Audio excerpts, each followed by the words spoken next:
হিন্দুদেরকে আদাব বলে সম্বোধন করা যাবে? বিসমিল্লাহির রহমানির রহিম। আলহামদুলিল্লাহ রাব্বিল আলামিন ওয়া বা'দ। সম্মানিত উপস্থিতি, হিন্দু আমাদের পার্শ্ববর্তী একটি ধর্মীয় গোষ্ঠী। আমাদের অনেক সময় আমাদের বিভিন্ন সময় আসে, সমাজে কাজে লাগে, বিশেষ করে বিভিন্ন বিদ্যালয়ে পড়ায় তারা এবং বিভিন্ন অফিসেও তারা চাকরি করে। সেখানে তাদের সাথে একটা স্বাভাবিক সৌজন্য একটা আচরণ অবশ্যই করা উচিত।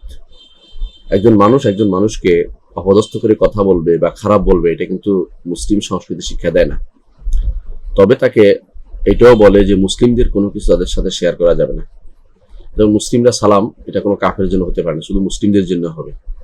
তো যেহেতু তাদের কাছে আদব অর্থাৎ শিষ্টাচার রক্ষা কথাটা তাদের কাছে প্রিয়, এবং এটা বললে আমাদের কোনো ক্ষতি হচ্ছে না, দিনেরও না দুনিয়ারও না, সেজন্য এটা বলে শিষ্টাচার শব্দটি ব্যবহার করে তাদের সাথে সৌজন্যমূলক কথাগুলি বলা যাবে, আদাব বলা যাবে, কোনো সমস্যা নেই। কারণ এর মাধ্যমে তার সাথে স্বাভাবিক সৌজন্যমূলক আচরণ করাই মূল উদ্দেশ্য।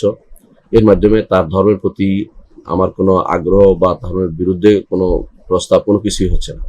সুতরাং আমাদেরকে এদের সাথে যে সমস্ত ভূমিকা নিতে হবে তার মধ্যে এটাই যে সম্মানিত কেউ থাকলে তাকে আদব বলা যাবে, কোনো সমস্যা নেই, এবং তাকে আদব বলে সম্বোধন করে। কিন্তু যেটা তাদের ধর্মীয় কোনো যদি কোনো থাকে, এরকম কোনো সিম্বল থাকে, সেটা ব্যবহার করা যাবে না।